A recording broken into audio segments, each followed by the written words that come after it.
How are you? How are you? Not bad. One of the last person I see was you know, on the street near Para, Correct. before the pandemic started. So it's again so nice to see you, even though we are on, you know, this Thank kind you. of internet type of communication, but still face to face is always good. It's always good. Thank you very much for the invitation. Thank I you very hope, much to join us. It's a great honor for us to host you here today. I hope your students wouldn't be bored with me. I'm very often Impossible. present as a guest at your university.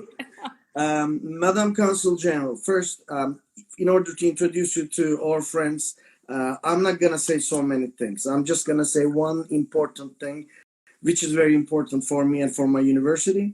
Madam Ivana Zerec is Consul General of Croatia. You all know that. But more than that, a great friend. She's always with us whenever we are in need in Bahçeşehir University.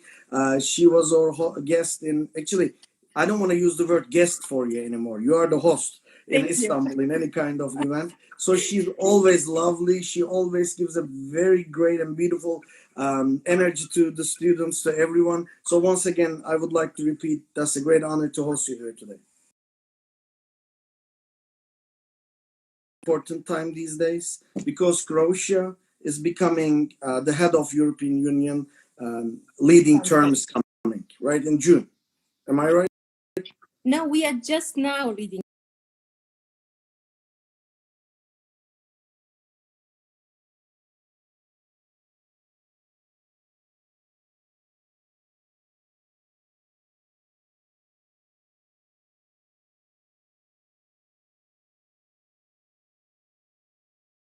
During its rotating presidency.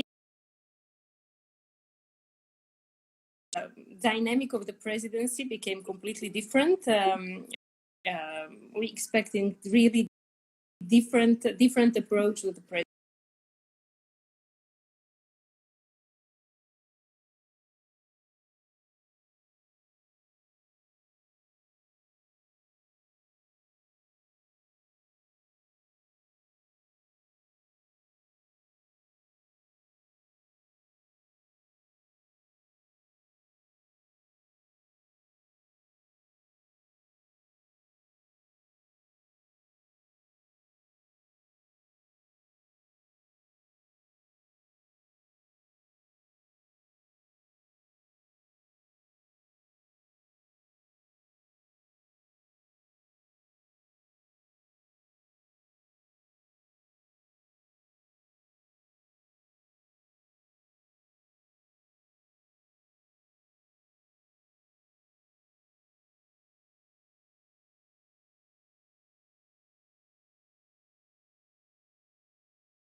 EU member state.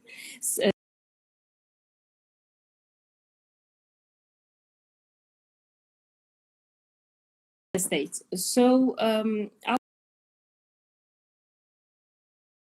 political goal was to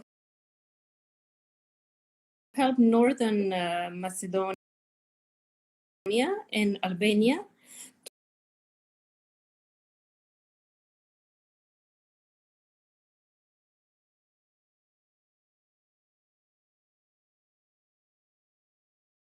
future EU member state. We think that Western Balkan countries, they need to have EU perspective. Why? Because for us, as you know, Europe means stability. Europe means security. We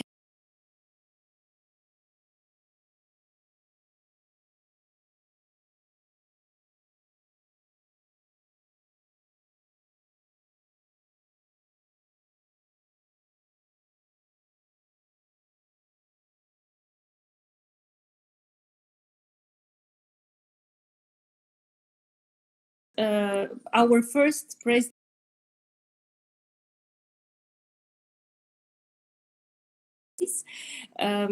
And yes, European project, we still strongly believe in it.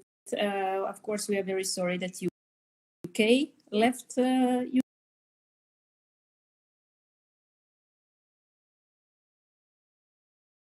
Prime Minister. He was also serving as a diplomat in Brussels.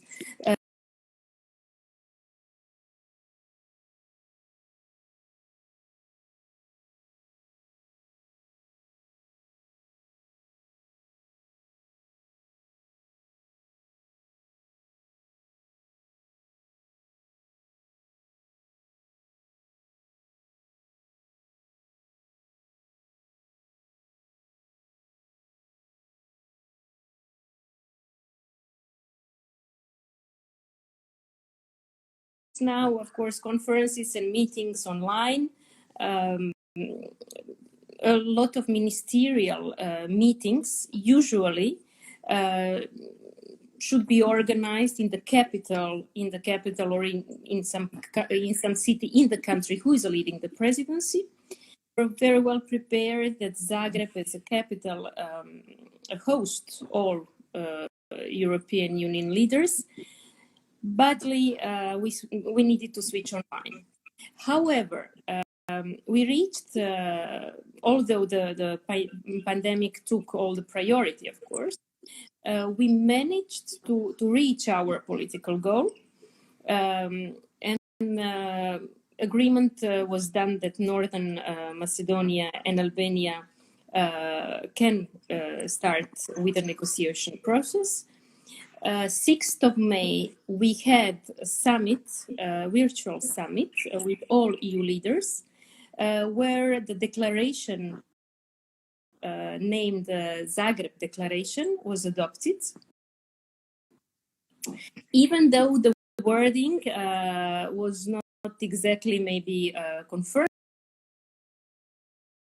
of Western Balkan countries, we maybe were hoping for the stronger wording in the declaration, but we are very satisfied, and we think that during Croatian presidency we reached our political goal for our neighbors.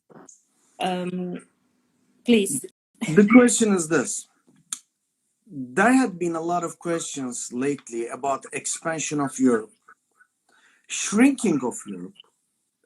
Correct.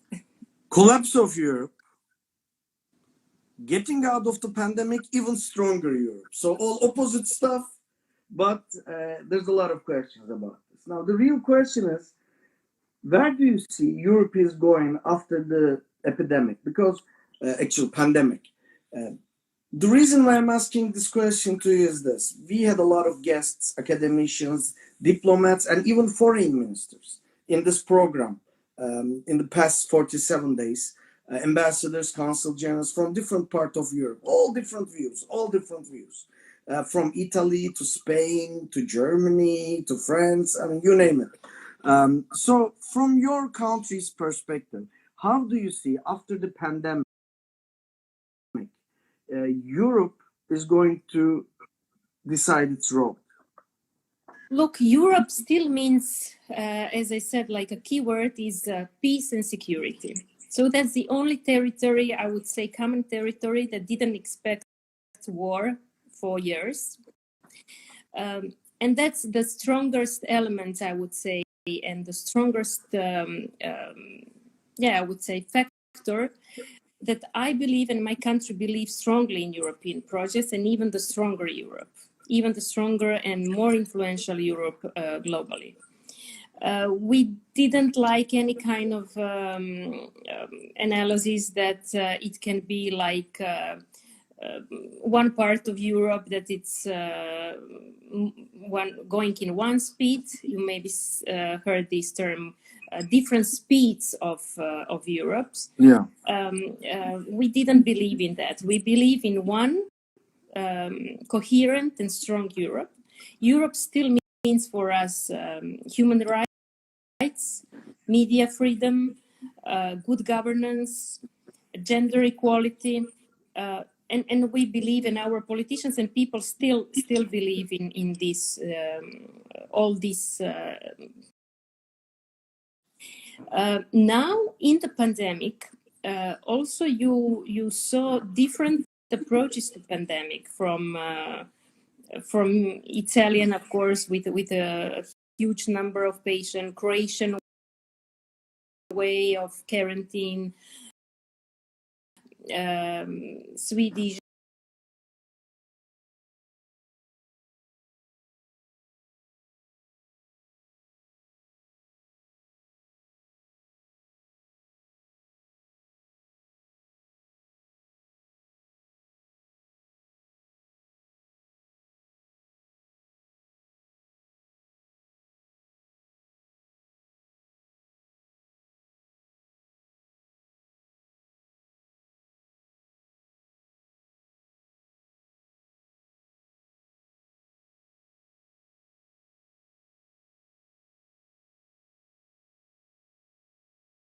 Most people agree, will put different players on the ground, will put different instruments on the ground, will put different methodologies on the ground, and we would need to find a way, and of course dynamic will be different.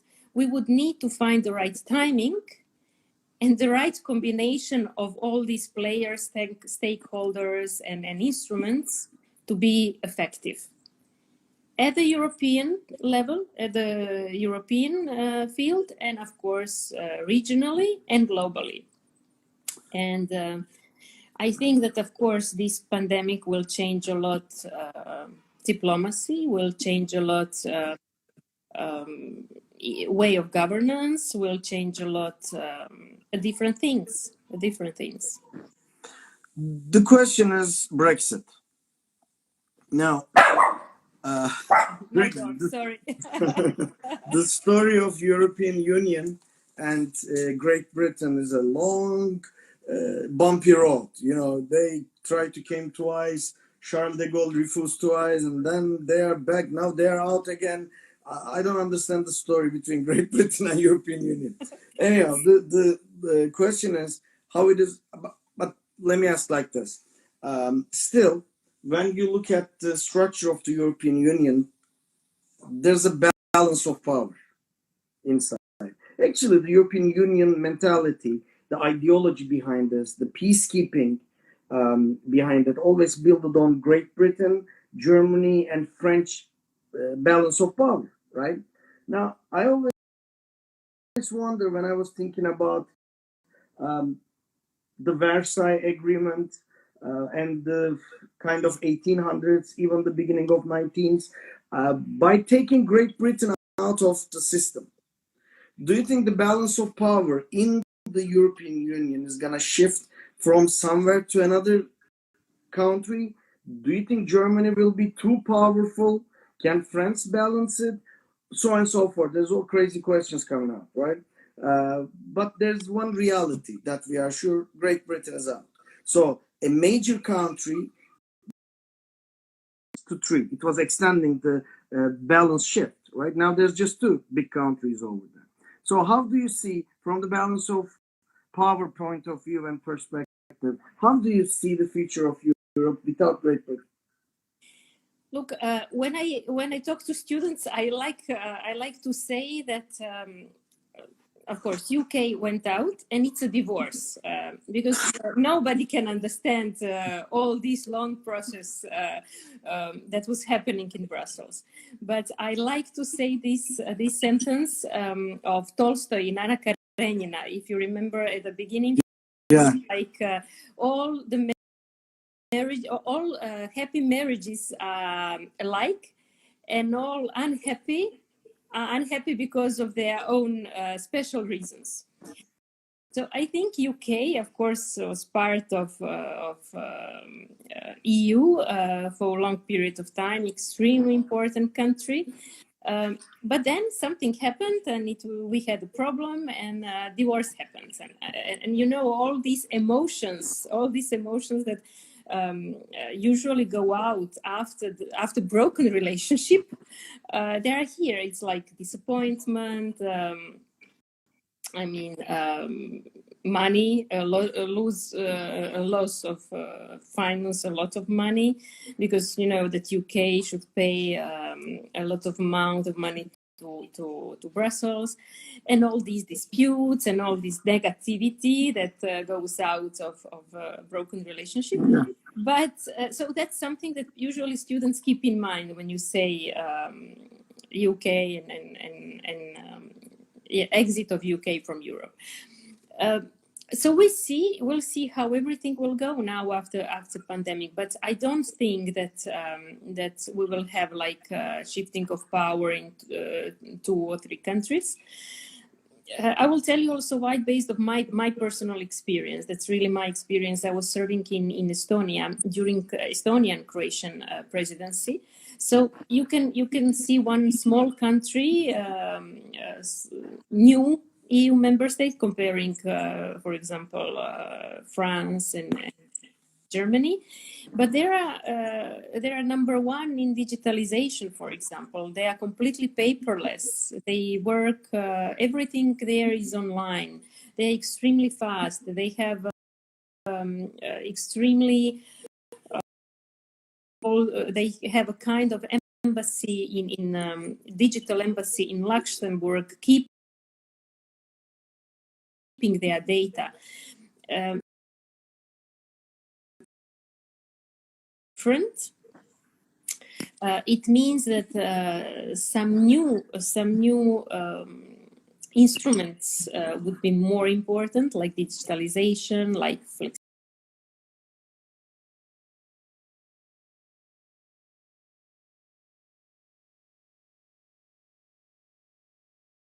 would say after pandemic, adaptability of the countries to the change, to the fast change, using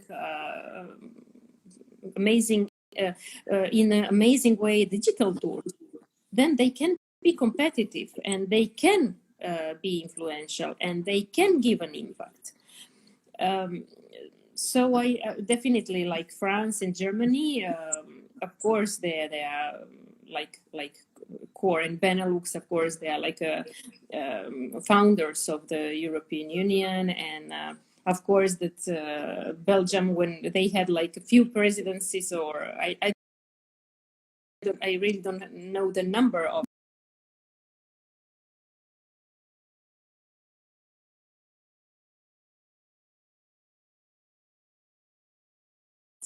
It was completely different than for Croatia, that was taking presidency for the first time. So I think that the experience of all the member states are crucially important. And after Croatia now, Germany will take over the presidency of the Council. And we'll see, of course, and we have also hope that they will put some new ideas and decisions to help this pandemic situation under control as much as we can in those days. So I think that Europe will stay coherent, that Europe needs old and new members, and that everybody can give an impact and can serve, I would say, to European project from their perspective and from, in a way, how they think it is the best one. Let's focus on Croatia alone. Where do you see, besides European Union, the future of Croatia?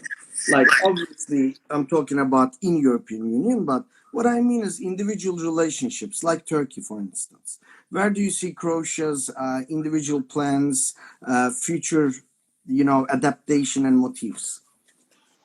Thank you. Well, bilaterally with Turkey, we don't have open, we say in the diplomatic wording, we don't have open issues. We are traditionally, we have good relations, which it's amazing. So I can serve in Istanbul easily, I would say, and I love Istanbul and I like to serve here, and that's why I can really accept all your lectures. Our relations are very good. We have a lot of we had political high-level meetings even during and before Croatian presidency over the EU Council. Last year, our president, Kolinda Grabar-Kitarović, paid a state visit to your president. So we had state visits also. My Minister of Foreign Affairs, he was, I think, in November, just before Croatia took a presidency in Ankara. He met your minister. So, and the Minister of Economy, your Minister of Economy, went to Croatia. In diplomacy, as you know, the bilateral contacts are also measured by high-level meetings that are held between two countries. So in that terms, we are in a very good relations. I would say job and duty and wish here in Istanbul is also to attract even more investors to Croatia. We had some of your groups like Doge, Saran, Suzer. They have investments in Croatia that's significant and are very important. Turkish investors are very important for us.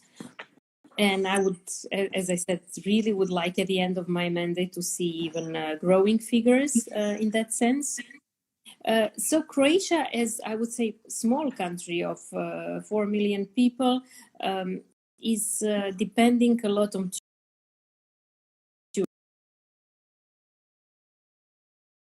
we are hit very strongly in this pandemic now, and also our the tourism is very important for our GDP, and we'll see now what is going to happen with EU borders. We hope that still in July and August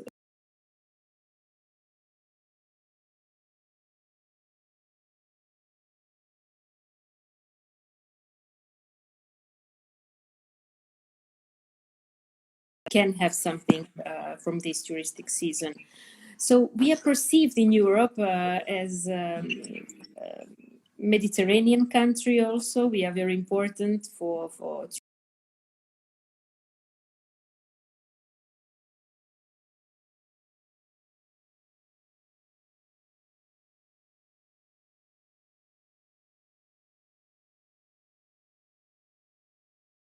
it also, and member of the EU. That was like two very important political goals that Croatia achieved from its dependency. So I think that the multilateral forums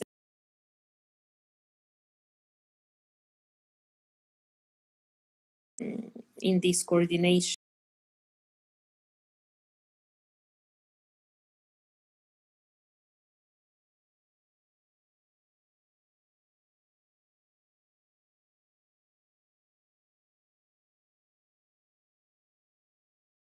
with these dynamics that is very, very fast, and it will be even faster in the future. So I see that we will have like a good position even in the future as adaptable, flexible, dynamic country.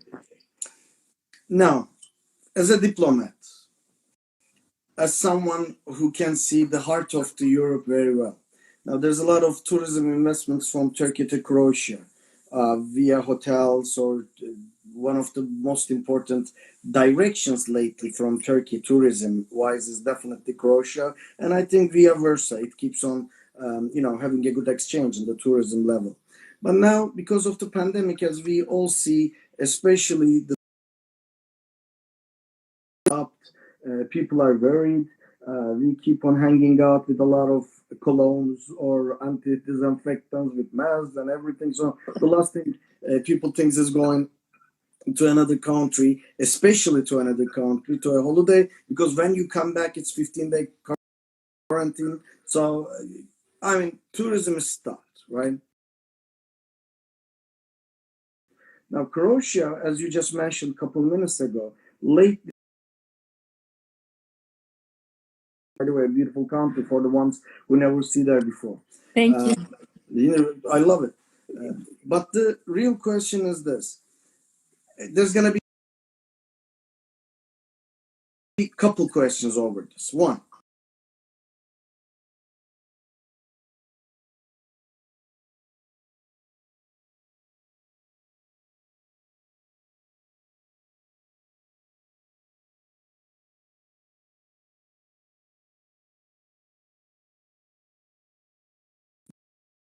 I have been talking with a lot of consul generals and ambassadors in Turkey.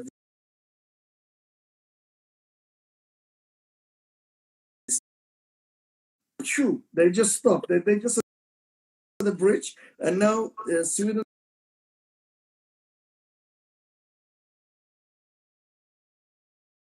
transportation is stopped in a lot of ways. So, due to the countries' individual handling of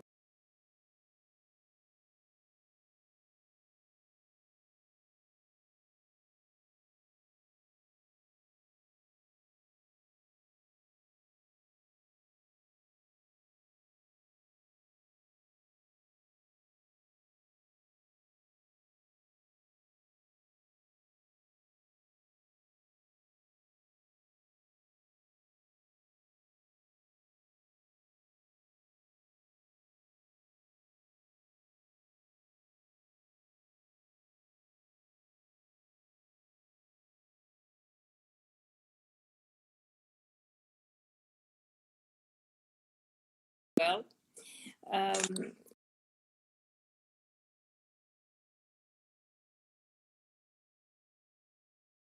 we don't have a lot of cases, and we handle it very, very well because we closed also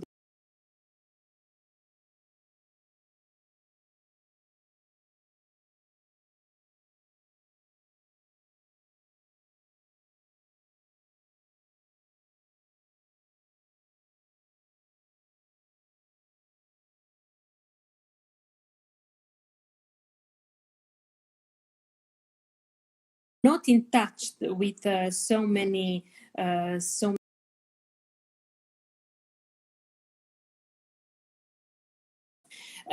which results and which guide us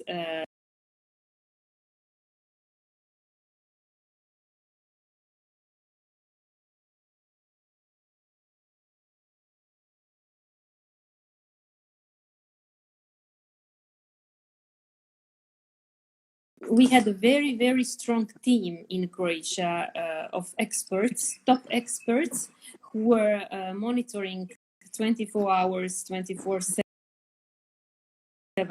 our pandemic situation. And now that's why we are in the position to open slowly the country and to be open for tourists coming from countries. European Commission gave also kind of, I would say, instruction and communication to the EU member states in its own way.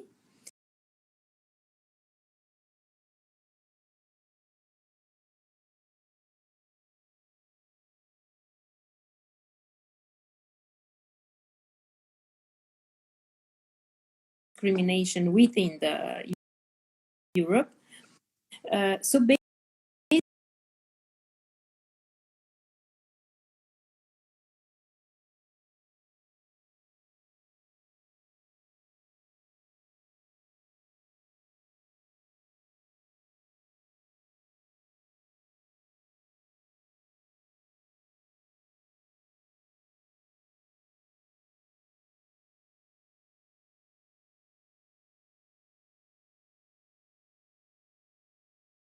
the only way how governments needed to deal with it, because you should take account your culture and the way how your people and citizens approaching their life. So I think that the individually countries made a very good job. Cooperation, as I said, that the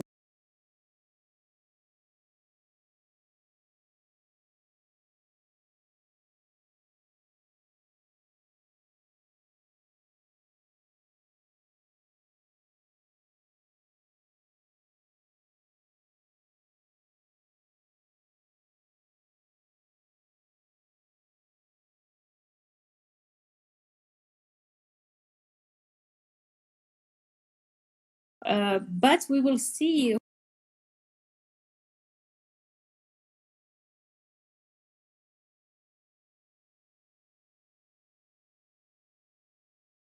who, at the end of this pandemic, who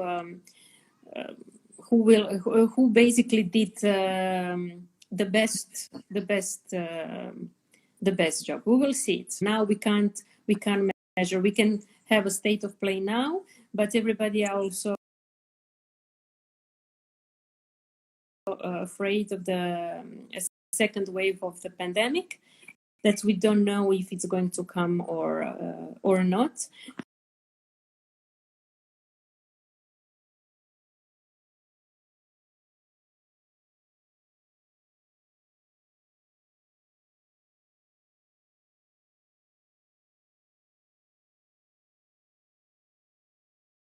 Still in Turkey, Istanbul, which is like a center of pandemic in Turkey, we don't know how the situation will evolve and what we can expect in the future. But so far, I would say that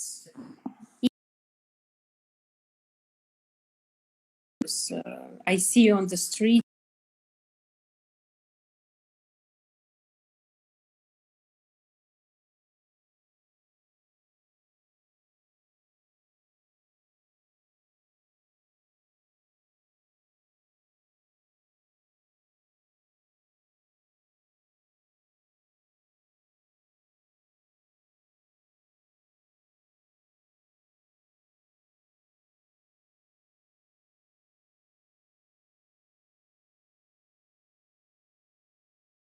Mediterranean people. So what's going on is this obviously changed our lifestyle. I'm not sure it's gonna be permanent. It's again. Definitely we're gonna use these tools because it start feeling comfortable. In what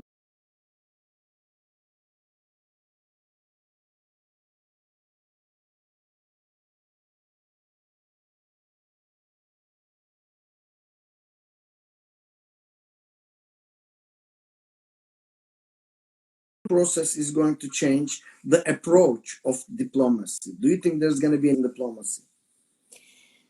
yes, I think a lot of new things. You had a big at the beginning. I said this with premise, I would say. And you know what gave me motivation at the beginning of this crisis? That even me, that I'm positive, I went down, I was depressed, and I was shocked, like everybody else. And it's good to say, it's good not to be okay. I mean that a lot of us we went ups and downs, and my colleagues, consul generals, and my friends, and it's fine. So I went also with my ups and downs. And the big motivation at the beginning of this crisis I got was that everything will change probably in the future, but I would like to be change.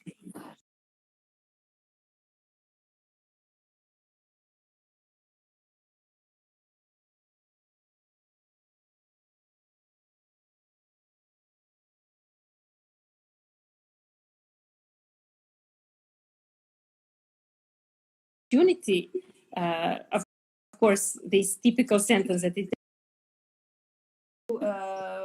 opportunity, huge opportunity at the end of the day, if you take it, if you use it. So I think we should use the best of this crisis digital tools that we started to use are amazing. I fall in love also. I know that you are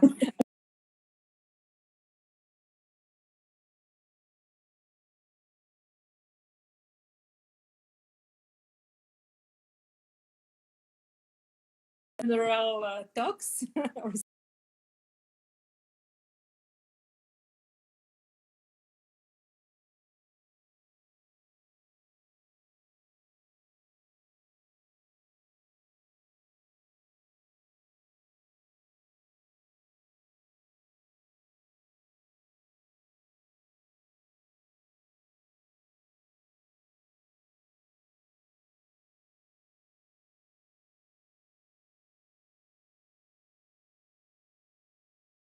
different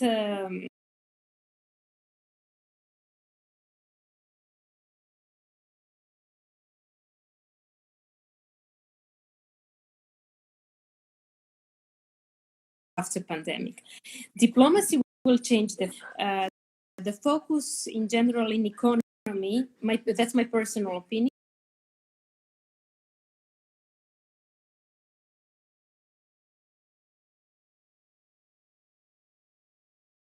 Of pandemic. So me personally, I will continue to use these digital tools.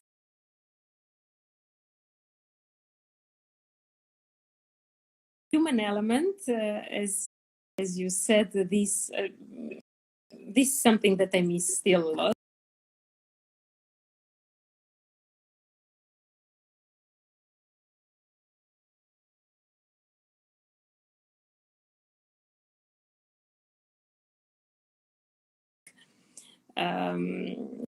So yeah, that's something. I think business will be focused on agriculture, R&D, and we'll see. Also, diplomacy should focus then in.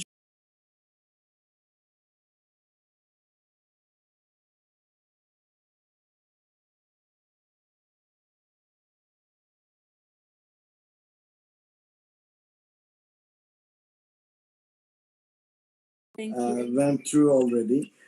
Ladies and gentlemen, Ivana